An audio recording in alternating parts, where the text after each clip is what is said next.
Mesdames, Messieurs les ministres, Mesdames, Messieurs les parlementaires, Monsieur le Président du Conseil régional de Basse-Normandie, Monsieur le Président du Conseil régional de Bretagne, Mesdames et Messieurs représentant le département, à la fois celui ici de la Manche et également celui de l'Ille-et-Vilaine. Je veux également saluer le président qui fait que nous avons pu être accueillis, c'est-à-dire le Centre des monuments qui, grâce à Philippe Bellaval, connaît une dynamique particulièrement remarquable. Et puis, messieurs les maires et monsieur le maire du Mont-Saint-Michel, vous nous avez décrit votre commune. Ce n'est pas la plus grande de France, ni par sa population, ni par sa superficie, mais c'est la plus connue de France, avec Paris. Car vous avez ici un monument, un patrimoine, un site exceptionnel. Vous y habitez, mais vous en avez aussi la responsabilité. Vous devez lui garder, avec les élus qui vous accompagnent, et ils vous ont bien accompagné, son caractère singulier, unique au monde. Vous devez avoir la solidarité de l'État. Vous la réclamez. Vous n'êtes pas d'ailleurs le seul. Mais vous avez des raisons. Car c'est une immense fierté pour le président de la République que de venir ici au Mont-Saint-Michel. D'être saisi comme chacune et chacun d'entre vous, même après plusieurs visites, par la même émotion. Ce sentiment d'être habité par l'esprit qui anime ce lieu. Sans doute celui qui ont conduit les bâtisseurs à aller au-delà même des possibilités qui étaient laissées à l'œuvre humaine. L'esprit de tous ceux, toutes celles qui sont venus ici des siècles durant, s'imprégner de la magie de l'édifice, de l'abbaye, pour continuer leur chemin vers leur destinée. Ces générations successives qui ont fait que le Mont-Saint-Michel était à la fois un but parfois inaccessible et en même temps une plénitude, chaque fois que l'on pouvait y accéder. Fierté aussi parce que les aménagements qui y ont été faits, qui ont été rappelés par le président Beauvais et qui ont été décidés il y a plus de 20 ans et menés à bien grâce au travail de tous, au-delà des sensibilités, des alternances et des territoires, ces aménagements ont donné encore à ce lieu une possibilité d'accès, mais surtout un rétablissement de ce qu'il avait toujours été. Depuis 1300 ans, le travail des hommes a ici prolongé celui de la nature, en faisant grandir une abbaye aux confins de la Normandie et de la Bretagne pour s'élever le plus haut possible vers le ciel. Victor Hugo avait raison, c'est ici une pyramide naturelle coiffée d'une cathédrale. Le Mont-Saint-Michel est l'un des plus hauts lieux de la spiritualité européenne. Et c'est aussi le sens de la participation de la Commission européenne aux travaux d'aménagement. L'un des plus célèbres sanctuaires de la chrétienté et un des monuments les plus visités au monde. Comme il a été, hélas, rappelé, le Mont-Saint-Michel s'était lentement ensablé. Et si rien n'avait été fait et entrepris, cette île serait devenue une colline majestueuse, mais une colline. Il fallait donc redonner au Mont-Saint-Michel son identité, son insularité. Un mont au milieu des flots, et c'était la raison qui justifiait ma présence aujourd'hui, après l'ensemble des aménagements. C'est ici, sur cette baie, que les moines bénédictins avaient bâti l'abbaye au 8e siècle. Et l'horizon des moines, c'était la mer. Au gré des marées, le mont était immergé ou accessible. Et la force du lieu, du site, vient de là. L'ambition spirituelle des hommes s'y mesure sans cesse à la puissance naturelle des éléments. Au fil des siècles, l'embouchure du Couesnon s'était envasée. Le sable argenté qui nous entoure avait dévoré la baie, et la construction de polders nécessaires à l'élevage, et nous avons rappelé cette dimension-là aussi du site, avait accéléré ce mouvement, comme le développement du tourisme, avec depuis 1879 une digue-route qui rattachait le mont au continent. Comme le disait Flaubert, le mont était un désert dont la mer s'était retirée. En 1983, le chantier de destruction de la digue submersible de la Roche-Taurin fut engagé pour réduire l'ensablement, ce qui vous valut la visite à l'époque de François Mitterrand, qui garda de ce passage au Mont-Saint-Michel un tel souvenir qu'il y revint, sans doute pour déguster l'omelette, mais pas seulement, aussi pour s'imprégner de spiritualité. Quand il a, à la fin de sa vie, qui était aussi pour lui la fin de sa vie politique, il avait évoqué la force de l'esprit. Et cette formule de la force de l'esprit, ce qu'il voulait traduire, il l'avait également exprimé ici, en venant au Mont-Saint-Michel. Comme si cette idée, cette dimension le taraudait déjà. Et parce qu'il avait sans doute au Mont-Saint-Michel saisi ce que signifiait l'apport spirituel d'un lieu, d'un monument, et le recueillement de celles et de ceux qui le visitaient. Il était venu dire que l'homme devait venir au secours de la nature pour réparer ce qu'il avait lui-même contribué à détruire. Cet enseignement vaut également pour la conférence sur le climat.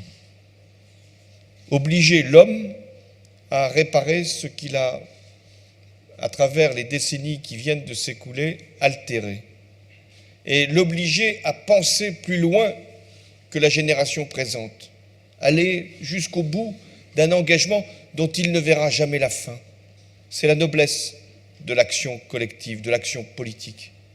De ne pas simplement être dans la gestion des moments, des instants, mais être capable de regarder plus loin, au-delà de sa propre vie.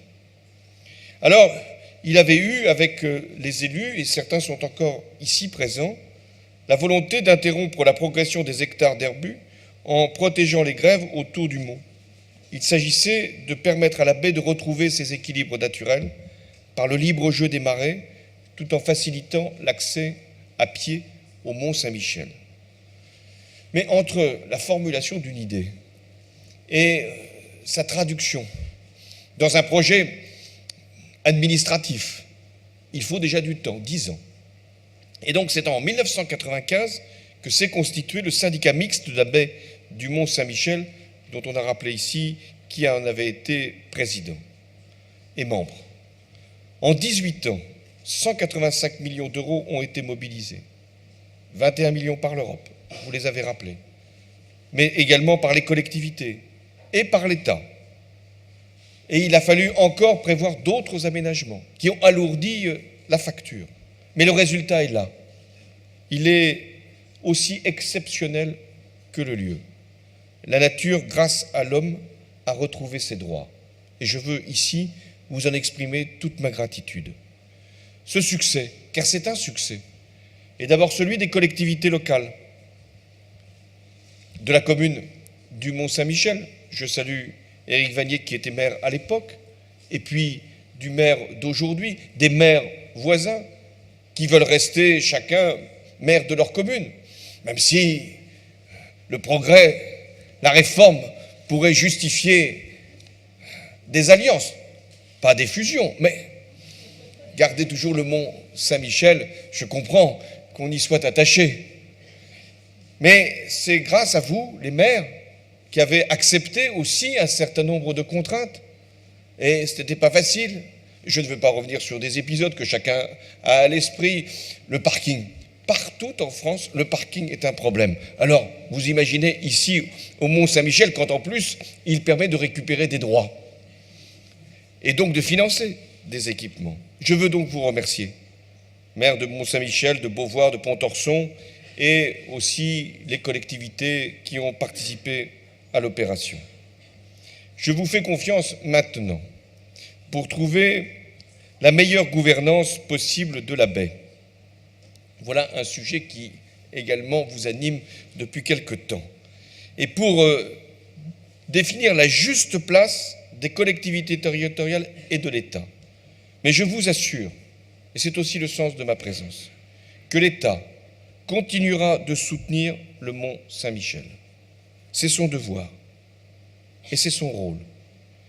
La baie est classée au patrimoine mondial de l'UNESCO depuis 1979. C'est un grand projet européen et donc l'État doit nécessairement y être à sa place. Et la structure que vous choisirez permettra d'associer l'État et les collectivités et de faire en sorte qu'il puisse y avoir ce qui relève de la gestion et ce qui relève des équipements. Ce lieu évoque aussi l'idée européenne. Elle m'a été rappelée par les architectes. Parce que c'est l'Europe qui était en réalité le fondement même de l'abbaye. C'était pour attirer tous les Européens qu'il fallait construire un lieu exceptionnel. Et tous les Européens étaient les bienvenus. C'était aussi un enjeu européen parce qu'il fallait démontrer, et les bâtisseurs avaient forcément cette ambition à l'esprit, que nous maîtrisions à l'époque les arts et les sciences. Mais encore aujourd'hui, nous devons avoir cette prétention, maîtriser les arts et les sciences au service de l'homme et de la nature. Au Moyen-Âge, la construction de l'abbaye avait repoussé toutes les limites des capacités techniques. Comment imaginer, à l'époque, construire une abbaye sur un mont avec des pierres d'un poids considérable, des instruments de levage, avec ce que représentait la contrainte naturelle, les marées. Et aujourd'hui, il a fallu aussi, toute proportion gardée, une grande ingéniosité technique pour mener à bien ce projet, avec cette nouvelle digue, 134 poteaux d'acier qui soutiennent le pont passerelle de près de 800 mètres de long, poteaux qui s'enfoncent dans la baie à près de 30 mètres, dont on me dit qu'ils sont mouvants pour permettre encore davantage la stabilité de la passerelle. C'est ça aussi le miracle de la technologie. Je salue là aussi le travail des ingénieurs qui ont réussi cette prouesse et je tiens à saluer ici la mémoire de Pierre Berger, le président d'Eiffage, qui est mort la semaine dernière et dont l'entreprise avait été responsable de l'ouvrage. Des aires de stationnement ont été construites sur la terre ferme et un service de navette mené par Transdev a été mis en place depuis décembre 2014. Là aussi, c'est une forme de mobilité que nous devons saluer parce qu'elle est également écologique. Le barrage sur lequel je me trouve, ou je me trouvais plus exactement, long de 138 mètres, permet de gérer le lit du Couesnon en effectuant des lâchers d'eau qui emportent au large 1 million de mètres cubes de sédiments. Là aussi, exploit industriel, imagination considérable pour arriver à faire un équipement qui soit à la fois beau, écologique et en même temps capable de nous donner une vision de la baie, du Mont Saint-Michel et en même temps de permettre à la baie et au Mont Saint-Michel de rester intact, c'est-à-dire comme il était dans le passé. Grâce à ce barrage, le fleuve joue de nouveau son rôle d'évacuer des sédiments et de libérer le territoire.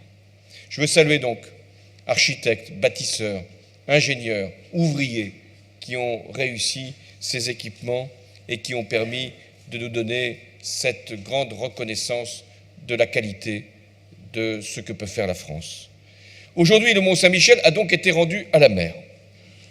Et depuis 2 ans, le mont est à nouveau encerclé par la marée, une quarantaine d'heures par an. Ce n'était plus le cas depuis 1879. Mesurez bien ce que vous avez fait.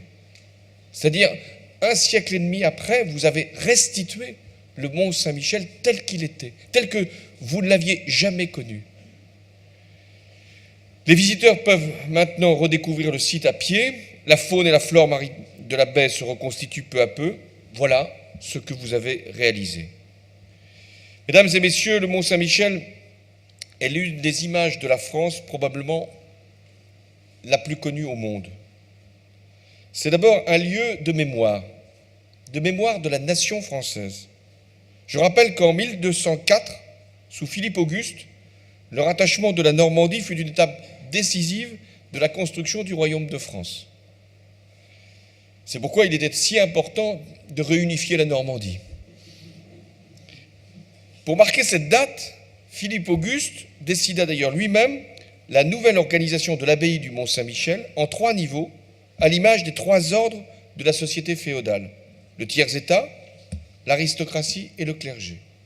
Le Mont-Saint-Michel est ainsi conçu comme un reflet de la société médiévale tout entière.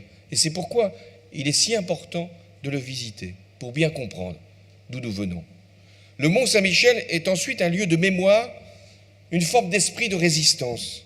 Les fortifications, le Châtelet, la Tour-Boucle permirent au Mont de demeurer la seule place normande fidèle au roi de France pendant la guerre de Cent Ans. Le Mont Saint-Michel ne fut pas seulement une grande abbaye bénédictine, ce fut aussi l'une des plus grandes bibliothèques de l'Occident médiéval. Un lieu de prière, un lieu d'étude, une cité des livres où fut inventée la lettrine normande, chef-d'œuvre absolu de l'art médiéval. Dès le Moyen-Âge, on a appelé le Mont Saint-Michel la merveille. L'abbaye est le seul monument français où toute l'évolution architecturale française se donne à voir du 8e siècle à l'époque moderne sans aucune interruption. Voilà ce que vous avez devant vous. Le Mont Saint-Michel est enfin un lieu de mémoire de notre histoire politique. Je ne parle pas de la vôtre pour arriver à permettre à ces aménagements de voir le jour. Non, je parle de la grande histoire, de notre histoire, de la belle histoire, de la tumultueuse histoire de la France. La période religieuse de l'abbaye s'est en effet arrêtée avec la Révolution française. Le 16 mai 1793, elle est transformée en prison. Sous la monarchie de Juillet, ces geôles ont accueilli des républicains irréductibles, Barbès et Blanqui. Les pierres du Mont Saint-Michel forment la richesse de l'héritage français, puisque nous sommes finalement les légataires de l'Ancien Régime et de la Révolution, de la France hexagonale et de l'Empire français, des cathédrales et des philosophes. La France est faite de toutes ces histoires, de notre histoire. Ce que nous dit le Mont Saint-Michel, c'est que les Français ont la capacité, s'ils savent se rassembler, s'ils savent comprendre ce qu'est la leçon de l'histoire, de se mesurer à tous les éléments, aux éléments naturels, les marais, les vents, mais aussi au tumulte, aux épreuves, aux difficultés, pour montrer au monde notre capacité, notre ingéniosité. Et ceux qui doutent, il y en a toujours, de notre force, de celle de la France, qu'ils viennent au Mont Saint-Michel. Aujourd'hui, avec ce qui s'est fait encore grâce à vous, qu'ils viennent au Mont Saint-Michel, pour être justement touchés par cet esprit-là, et de se dire que ce que les générations précédentes ont été capables de faire, nous sommes de taille à pouvoir aussi le réaliser. Le Mont Saint-Michel, c'est une image vivante, ce n'est pas une image figée. La force de la France n'est pas dans la reproduction du passé, ni même dans un regard nostalgique sur notre histoire. Lorsque les hommes ici ont bâti une abbaye, vous pensez qu'ils regardaient vers le passé? Non. Ils regardaient vers le futur. Ils voulaient laisser une trace. Ils voulaient montrer ce qu'ils étaient capables de faire aux générations futures. Beaucoup n'ont pas vu l'accomplissement, là encore, de leur œuvre, mais ils voulaient agir. Ils regardaient vers l'avenir. Et c'est cette image-là qu'on doit également garder dans notre mémoire. La France, elle a un patrimoine exceptionnel, mais elle n'est pas un musée. C'est un pays qui crée, invente, avance, et ce qui fait que nous sommes la première destination touristique au monde, et grâce au Mont Saint-Michel en particulier, puisque le tourisme au Mont-Saint-Michel s'est développée dès le XIXe siècle. Je crois même qu'en 1865, à l'époque, l'évêque, Monseigneur Bravard, fit publier le premier guide livret du visiteur du Mont-Saint-Michel. C'était le premier produit touristique qui a été créé en France. Maintenant, nous avons fait beaucoup de progrès. Ça ne passe pas par les livrets seulement. Mais c'était très important que l'on sache que c'est au Mont-Saint-Michel, d'une certaine façon, qu'est née l'histoire aussi du tourisme. Nous avons voulu faire du tourisme une priorité nationale. Laurent Fabius en a pris la responsabilité et a donné à cette ambition une portée particulière. Et moi, j'ai élevé cette volonté de donner à la France, par le tourisme, une capacité à créer de l'emploi et de l'activité. J'ai voulu en faire une grande cause nationale. Une belle ambition, mais qui exige des investissements. Et ça, il faut aussi le comprendre. On ne peut pas penser que les touristes vont venir simplement parce que c'est beau, parce que c'est grand, parce que c'est majestueux.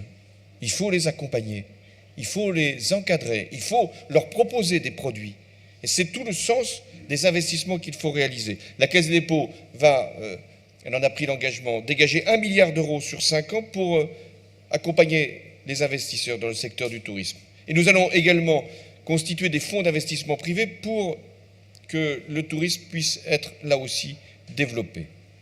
Soutenir le tourisme, c'est être soucieux de notre patrimoine et fier de le partager avec le monde entier. Soutenir le tourisme, c'est également comprendre qu'il faut s'ouvrir aux autres. Parce que les touristes, pour beaucoup, sont des étrangers. Si on n'aime pas les étrangers, c'est difficile de vouloir développer le tourisme. C'est difficile d'être attractif. Si on veut protéger ces frontières, ça sera nécessaire si nous sommes menacés. Mais nous ne sommes pas menacés par les touristes, par les visiteurs. Et s'ils ne voient pas dans notre pays une grande nation ouverte, ils se détourneront nécessairement. Je souhaite que nous puissions atteindre en 2020, ce n'est pas si loin, 100 millions de touristes en France. Et c'est possible, compte tenu de ce que l'on sait des pays émergents. Je serai demain en Chine. C'est un pays qui va connaître, là aussi, grâce aux classes moyennes qui vont bientôt composer l'essentiel de ce pays, une grande activité touristique en Chine, mais également de nombreux voyages dans le monde et notamment en France. Il faut saisir cette opportunité. Et vous l'avez parfaitement compris. La région Basse-Normandie, demain Normandie, la région Bretagne, vous avez parfaitement compris quel était l'enjeu. Et d'avoir multiplié les équipements, les investissements, les infrastructures, d'avoir donné aussi à nos professionnels les moyens d'agir, de les avoir accompagnés financièrement, d'avoir créé des produits, d'avoir suscité aussi, nous sommes dans un lieu de ce point de vue-là remarquable, cité du tourisme, pour que justement les visiteurs ne soient pas livrés à eux-mêmes. Il va falloir, et vous y êtes prêts, rénover des équipements touristiques ici, hôteliers, de manière à ce que nous puissions accueillir encore davantage. Voilà ce que j'étais venu vous dire ici. Mais c'est un plaisir que vous m'avez donné, grand plaisir, de venir au Mont-Saint-Michel. Comme beaucoup de pères de famille, j'y étais venu avec mes enfants, il y a quelques années. Et j'avais connu le parking. Et j'y avais acquitté ma redevance. Et je pense que beaucoup de familles, celles que j'ai rencontrées tout au long de ce parcours, vont avoir dans leur mémoire familiale, mais aussi dans la mémoire de chaque enfant, ce souvenir du Mont-Saint-Michel, qui va rester très longtemps. Et puis ensuite, quand ces enfants grandiront, ils emmèneront aussi leur propre progéniture vers le Mont-Saint-Michel, non pas comme une corvée, mais comme une élévation. Et grâce à vous, comme un plaisir, celui que j'ai ressenti encore aujourd'hui. Sur la tapisserie de Bayeux, on distingue le Mont-Saint-Michel. Voilà, là encore, ce que l'histoire nous laisse, la culture, les arts. Et depuis cette tapisserie, le Mont-Saint-Michel est toujours là. Il a résisté à tout, à 12 incendies, aux invasions, à la mer. Et la statue de Saint-Michel contemple ainsi 13 siècles d'histoire. Le mont Saint-Michel, c'est un lieu symbole de la Normandie, mais c'est aussi le lien avec la Bretagne, indissociable, qui ne revendique rien, mais qui est là. Parce qu'elle ne veut pas partager, mais elle a aussi les bénéfices du mont Saint-Michel. Parce que finalement, les visiteurs qui viennent ici savent qu'ils sont en Normandie, mais en même temps tout près de la Bretagne. Et c'est ainsi l'ouest de la France qui se trouve réuni. Mais c'est aussi une merveille de toute la France et de l'Europe. C'est un élément magnifique du patrimoine mondial de l'humanité. Et c'est la leçon spirituelle que je voulais une fois encore évoquer. Proposer au genre humain des œuvres dont la beauté, l'ampleur, la prouesse continueront d'inspirer et d'attirer. Voilà ce qu'avaient voulu faire les bâtisseurs. Voilà d'une certaine façon ce que vous avez prolongé. Laisser une œuvre humaine à travers un site exceptionnel et permettre la transmission, faire que, au-delà de l'immédiat, de l'instantané, de ce que le présent exige, vous soyez capables, comme nous tous, de nous élever, de nous donner de la profondeur, de nous donner un espace et du temps, faire que nous puissions nous inscrire à notre tour sur le long chemin de l'humanité, en sachant y apporter chacun à sa façon, chacun dans sa responsabilité, sa pierre, y mettre sa main, y donner aussi son esprit. Voilà la leçon du mont Saint-Michel, être capable de traverser le temps, de se donner une ambition qui va au-delà de nous-mêmes et de pouvoir ainsi faire nous aussi œuvre humaine. La magie du mont Saint-Michel, c'est qu'il est à la fois un lieu de passage et de rencontre, un lieu de mémoire de la France et d'ouverture au monde. Il incarne le rêve français, le rêve comme celui de rendre le mont Saint-Michel à la mer, celui que vous avez eu. Voilà, le rêve est réalisé, le rêve est accompli. Alors, il en a inspiré d'autres, ce rêve, cette promesse, cette volonté. Car aussitôt accompli, il y a encore tant de choses à faire. Et c'est ce que nous dit le mont Saint-Michel, c'est que rien n'est arrêté, que tout se poursuit et que tout est fidèle au passé, tout en étant capable d'inventer l'avenir. Merci. Alors, le maire du mont Saint-Michel m'a offert une médaille du cœur. Moi, je vais lui offrir une médaille des institutions. Mais le cœur y est aussi, de manière à ce qu'il puisse être laissé une trace. Et donc, c'est la médaille de la présidence de la République.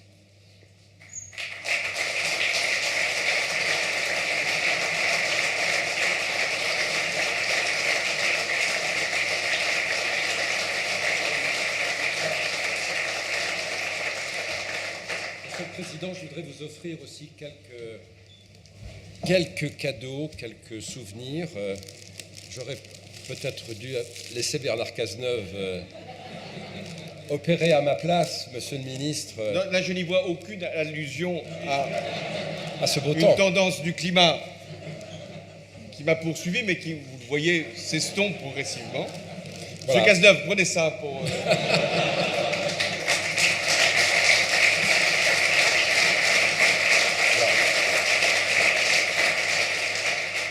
Des ouvrages, d'ailleurs je vois que l'un d'entre eux vous a déjà été remis, mais je veux simplement insister plus particulièrement sur celui-ci.